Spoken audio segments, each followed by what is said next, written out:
हम भी, आप भी यही कह रहे थे कि ये क्या हो गया पाकिस्तान को, ये कैसी सोच है, दे पिटाई दे पिटाई दे पिटाई।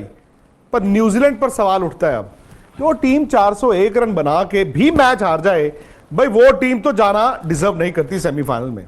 हाँ, पाकिस्तान की दिक्कत यह है कि उन्होंने लेट स्टार्ट किया है, वो बड़े मैच हारते रहे, सिर्फ बांग्लादेश, नेदरलैंड्स और श्रीलंका को हराया, तो वो भी डिजर्व नहीं करती। लेकिन हकीकत यह है कि फिलहाल पाकिस्तान ने यह मैच जिस तरह से जीता है, कोई बड़ी बात नहीं कि यही टीम सेमीफाइनल में जाए।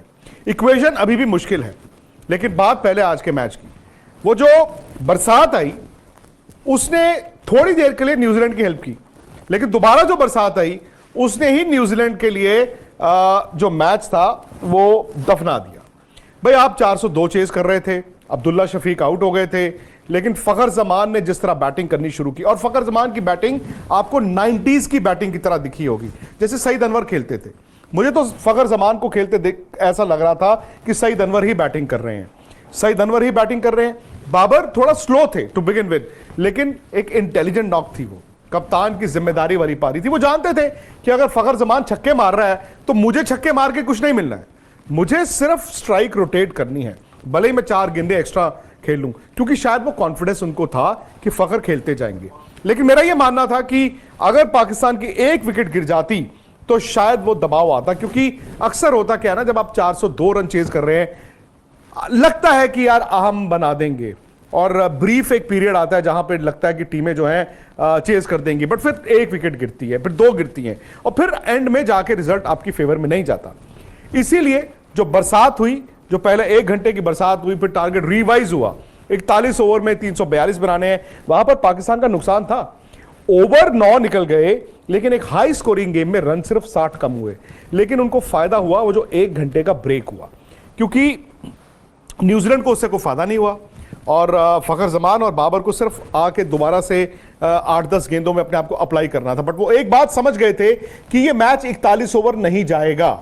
यहीं पर न्यूजीलैंड ने चूक की, क्योंकि पाकिस्तान जानता था कि भी बरसात दोबारा आएगी, हमें सिर्फ डकवर्थ लुइस में आगे रहना है और इतना मार्जिन लेके चलना है कि हम 41 ओवर नहीं सोच रहे, हम 41 ओवर में 342 नहीं सोच रहे, हमें सिर्फ डकवर्थ लुइस में 10, 15, 20 रन का जो इजाफा है वो करते रहना है।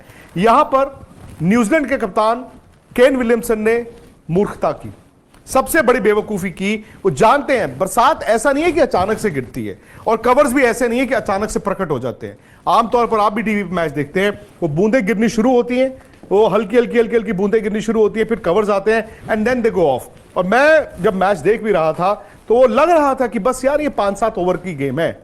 वहां पर उन्होंने क्या किया, ईश सोडी को शेरों के सामने डाल दिया। अब ईश सोडी लेग स्पिनर है और उनके सामने फखर जमान। उस ओवर में आए 20 रन, 20 रन आए उस ओवर में, और पाकिस्तान जब बाहर निकला उसके बाद तो बरसात इतनी हुई कि मैच होना ही नहीं था, 21 रनों से जीता है। सो बात वहीं आ जाती है कि न्यूजीलैंड ने भी तो पाकिस्तान के हाथों में खेला, पाकिस्तान ने द मोमेंट न्यूजीलैंड पे दबाव बनाया, न्यूजीलैंड जो है वो क्रैक कर गया। अब न्यूजीलैंड टीम का भी देखा जाए तो भाई अभी भी लगता है कि वो सेमीफाइनल में जा सकते हैं, क्योंकि नेट रन रेट पर अगर आप नजर डालें और पॉइंट्स टैली पर नजर डालें तो भाई टेक्निकली अभी भी 3 टीमें हैं, न्यूजीलैंड, पाकिस्तान, अफगानिस्तान, ये तीनों टीमें हैं। अब अफगानिस्तान इनसे आगे है क्योंकि मैच भले ही वो 4 जीता है लेकिन खेला 7 है। आखिरी 2 मुकाबले उनके थोड़े मुश्किल टीमों से हैं।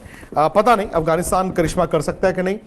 न्यूजीलैंड और पाकिस्तान का जो नेट रन रेट है वो थोड़ा सा बैलेंस आउट हुआ है। मुझे नहीं पता कि रनों के लिहाज से कितना फर्क पड़ा है, लेकिन चूंकि पाकिस्तान ने जल्दी रन बनाए तो हो सकता है जो 85 रन का इन दोनों के बीच या 15 ओवर का जो फासला था, हो सकता है कि वो तकरीबन अब 50 रन या 45 रन पर आ गया हो, मतलब 40-45 रन का दोनों टीमों के बीच नेट रन रेट का फर्क है। अब दिक्कत यह है कि न्यूजीलैंड ने 9 तारीख को मैच अपना आखिरी खेलना है श्रीलंका के खिलाफ। अब उस मैच में भी बैंगलोर में बरसात फोरकास्ट है, और फिर पाकिस्तान ने खेलना है इंग्लैंड के साथ 11 तारीख को अपना आखिरी मुकाबला। अब फर्ज कीजिए न्यूजीलैंड और श्रीलंका के मैच में बरसात हो जाती है, वहां पर पॉइंट्स शेयर हो जाते हैं, 1 पॉइंट न्यूजीलैंड को, 1 पॉइंट श्रीलंका को। फिर पाकिस्तान को सिंपल इंग्लैंड को हराना है और वो सेमीफाइनल में आ जाएगा। लेकिन अगर न्यूजीलैंड ने श्रीलंका को अपने आखिरी मुकाबले में हरा दिया ऑब्वियसली वो 1 रन हो या 10 रन हो या 60 रन हो, उतने से जीतेंगे। फिर पाकिस्तान पर दबाव यह होगा कि वो अपने आखिरी मैच 11 तारीख को इंग्लैंड को हराए और उसी फासले से हराए, उसी डिफरेंस से हराए, जो इम्पॉसिबल नहीं है, क्योंकि इस टीम के साथ हर कुछ इम्पॉसिबल लग रहा था। 2017 चैंपियंस ट्रॉफी उठाएं आप, 1992 वर्ल्ड कप उठाएं आप, जब लगता है ना कि ये टीम गिर चुकी है, उसी वक्त ये खड़े होने की कोशिश करते हैं। तो भाई पाकिस्तान ने क्रिकेट अच्छी खेली, खासतौर से फखर जमान ने, और शायद इस तरह की 2 इनिंगें जो उन्होंने खेली हैं वो टीम में वो जोश भी भर दी है, वो ऊर्जा भी आ गई है। बॉलिंग उनकी अभी भी जो है वो मतलब बहुत माठी है, बहुत कमजोर है। आज जो पिटाइयां हुई हैं, भले वो हारिस राउफ की हों, शाहीन अफरीदी की हों, किसी की भी हों, लेकिन फखर जमान ने आके उनकी बैटिंग को वो 4 चांद लगा दिए हैं। कभी कभी क्या होता है ना, जब आप मैच जीतते हैं बड़ा, तो बॉलिंग भी सुधर जाती है।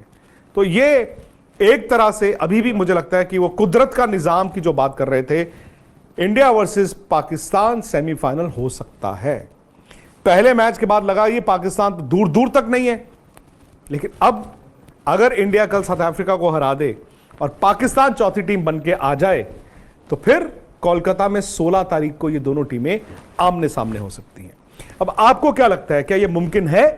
अगर आपको लगता है ये मुमकिन है, तो अब से ठीक 5 मिनट के बाद आज का एजेंडा में आप शिरकत करें, आप भी अपनी राय रखें। आप जिस भी टीम को सपोर्ट करते हैं, आइए उसकी बात रखें, और जिस तरह से दिलचस्प मुकाबले चल रहे हैं, सुपर 11 फैंटेसी लीग पर भी आप जीत सकते हैं।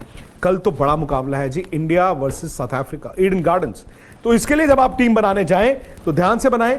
पहले तो आप सुपर 11 फैंटेसी लीग को इसी चैट के डिस्क्रिप्शन से डाउनलोड कीजिए, रजिस्टर कीजिए, टीम बनाइए, और वो टीम बनाइए जो आपको जिताए।